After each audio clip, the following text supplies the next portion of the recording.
Okay, good evening. I'm David Lattimore-Gay, CTO of ICOS Partners.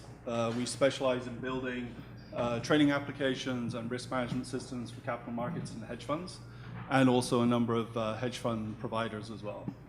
So my subtitle here is from the future of desktop development application development, WPF or web technologies. A number of our clients have challenged us on the perceived view that WPF applications, when built, are more performant than web technologies in the browser or in a container like OpenFin. So we put together a little demo that actually demonstrates that not only are web technologies more performant out of the box than WPF, but essentially you can't tell the difference. So as far as putting applications on the trading desk, they see no difference from a performance standpoint or from a usability standpoint. So traditional development for desktop has been, desktop means Windows. Well, we know that's changing. I see that most of the presenters here have used Macs to do their presentation. I think I'm the one that's used Windows. Desktop development typically means .NET technologies. WPF WinForms, it's proprietary, and Microsoft, as we've seen, has discontinued technologies somewhat of at a whim, and has left capital markets looking at this going, can we trust Microsoft?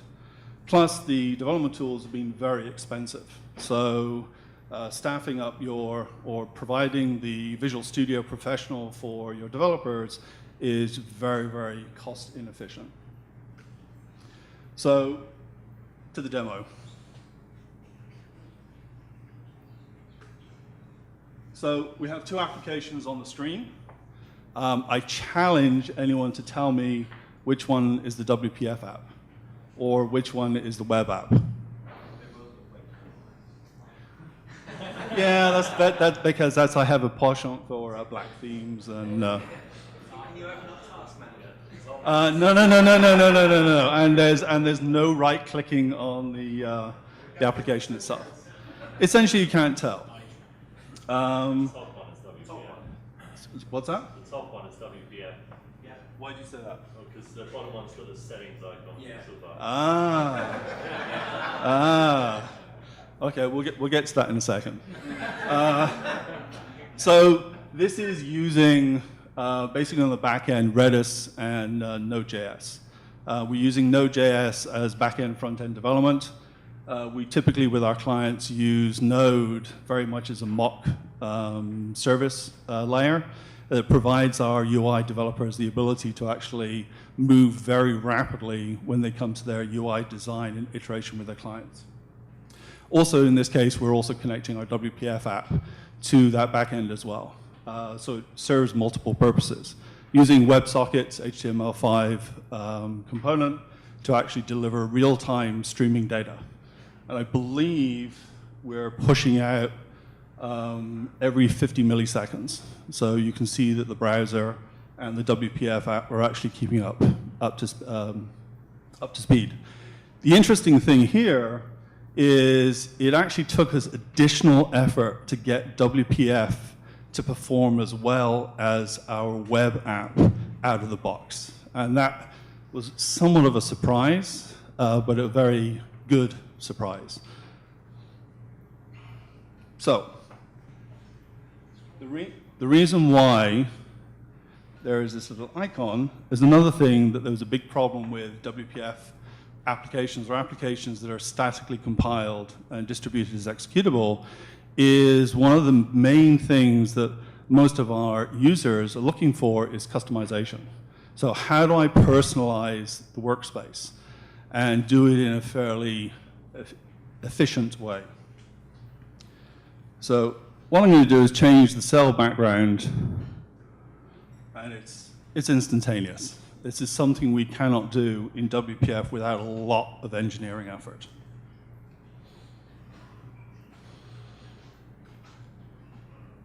So, as you can see, we can allow the client to rapidly customize the application and ultimately save it to some back end, which is probably a node server, that then allows that to pull that information back.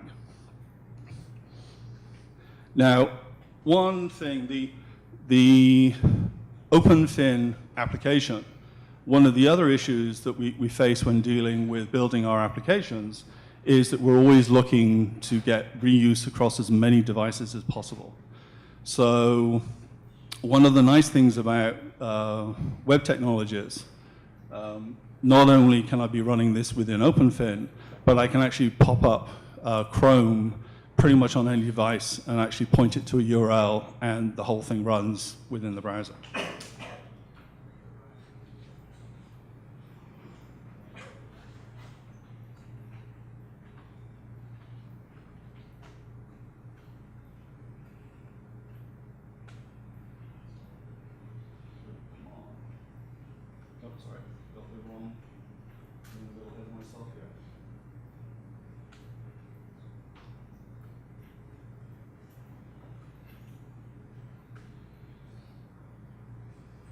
So exactly the same application, 99.9% code reuse between the OpenFin container version and also the version that we see running in the browser here. We'll demonstrate, if anyone's interested, this running on several mobile phones and also on iPads. And you can see the same level of performance. So the conclusion we came to was basically, if you're building WPF apps today, you're mad, and that you should start really retooling. I was a big Silverlight supporter. I love Silverlight. I know. I suffered for my sins. But I saw the light, and the light was JavaScript. Anyway, so that's pretty much the end of the presentation.